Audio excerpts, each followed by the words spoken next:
My girlfriend thought she was too good for a man who worked with his hands, until she realized I was the only reason she had a roof over her head in the first place. The humidity in Miami is thick, but it's nothing compared to the suffocating pressure of trying to impress the wrong person. For the last 6 months, I had been dating Sophia, a woman who treated our relationship like a marketing campaign rather than a partnership. I'm 26, and I run a successful high-end marine maintenance and yacht servicing business here in South Florida. I worked hard for every cent, built a reputable brand from the ground up, and own a sleek, modern condo in Coconut Grove that I paid off early. To me, life was about stability and smart investments. To Sophia, who worked as a high-end fashion consultant in the design district, life was a performance art piece centered entirely on perception. The cracks started forming when she began running with a crowd of influencers and corporate climbers who spent their weekends documenting their lives for social media validation. Suddenly, the man who provided a luxurious, debt-free life was no longer enough. Sophia grew obsessed with the optics of my profession. She didn't want a partner who spent his days ensuring yachts were seaworthy. She wanted an accessory who fit the aesthetic of her curated social feed. She became increasingly vocal about how I should pivot into something more corporate, something that sounded better at brunch. I dismissed it initially as simple insecurity, thinking she would eventually see the value in what we had built together. But I was wrong.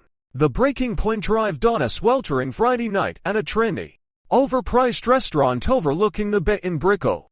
Sophia had insisted on a double date with 2 of her new friends and their boyfriends, men who worked in private equity and tech consulting.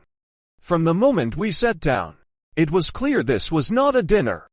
It was an interrogation designed to highlight my supposed inadequacy. She spent the entire night steering the conversation away from my actual business, reframing my expertise into something she felt was more palatable for her peers. As the night progressed, the condescension became blatant. Her friends bragged about their boyfriends' upcoming trips to the Maldives and private club memberships, while Sophia lamented aloud about how she felt held back by my lack of ambition. She was fishing for pity, painting me as a small-time operator who couldn't keep up with the lifestyle she deserved. She didn't just insult my job. She attacked my worth as a man, claiming I lacked the sophistication to truly provide for her. While her friends watched with a mix of awkwardness and voyeuristic interest, I sat there and realized the woman beside me didn't actually know me at all. She was too blinded by the polished exteriors of those around her to see that I was the most secure person at that table. I didn't get angry. I just felt a cold, sharp sense of clarity. When she finally pushed the line too far, questioning my ability to satisfy her needs due to my limited career path, I didn't shout.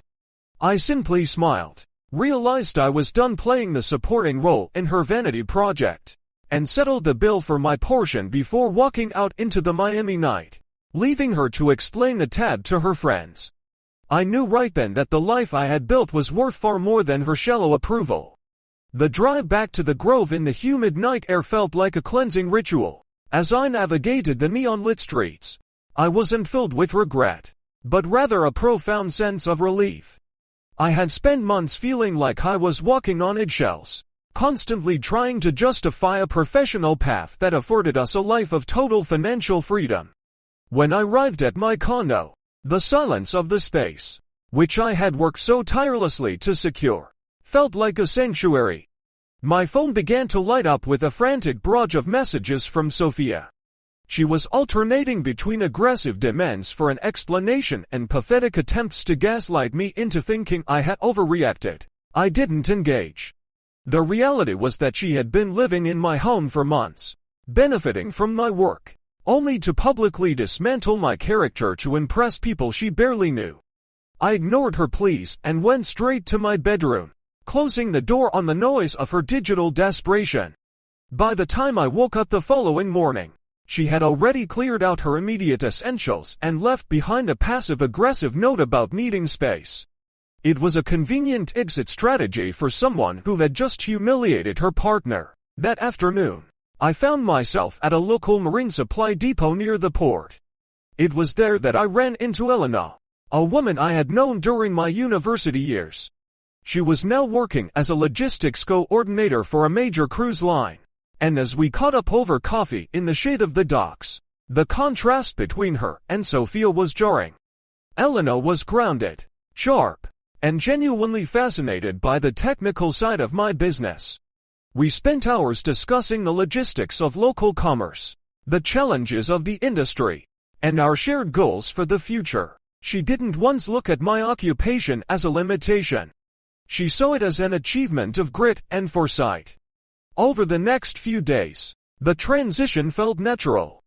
Elena and I spent time together, and every interaction was defined by mutual respect. When she came over for dinner, she didn't view my home through the lens of social status or neighborhood prestige. Instead, she appreciated the craftsmanship of the design and the sheer autonomy that homeownership provided. There was no posturing, no anxiety about how we would appear to others, and no frantic need to perform for an audience. Meanwhile, Sophia's attempts to reach me continued to escalate.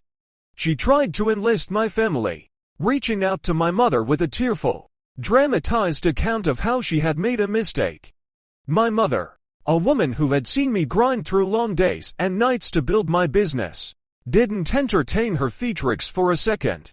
She effectively reminded Sophia that respect is the baseline of any relationship, and if she couldn't offer that, she had no place in our lives.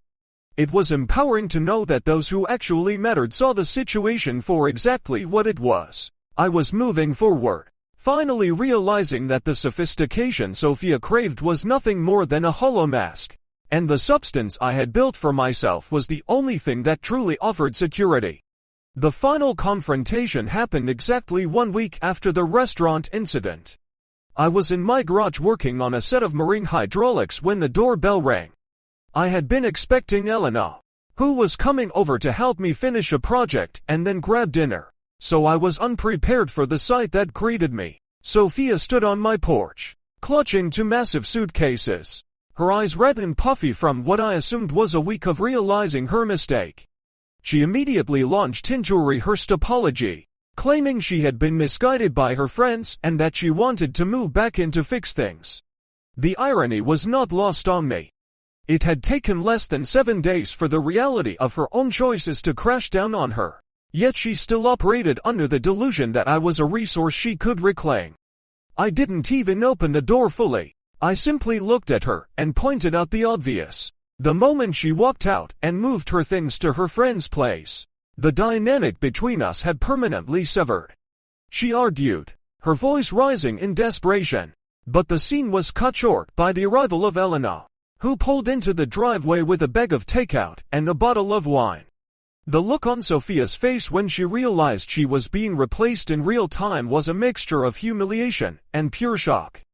Elena walked up, unfazed, and greeted me with a natural, affectionate kiss. When she realized Sophia was there, she didn't shrink away or engage in a catty argument. She stood with me, a partner in every sense of the word. Sophia attempted to leverage our history, clinging to the idea that our living arrangement gave her a permanent claim on my life. But it was over. Elena's presence acted as a mirror, showing Sophia exactly what she had forfeited. A man who was secure in his own skin, and a relationship built on genuine partnership rather than status seeking. Sophia eventually realized that the scene she was making only served to emphasize the contrast between her instability and the life I was building with someone who actually respected me. She loaded her suitcases back into her car and drove off, leaving the quiet of the grove behind her.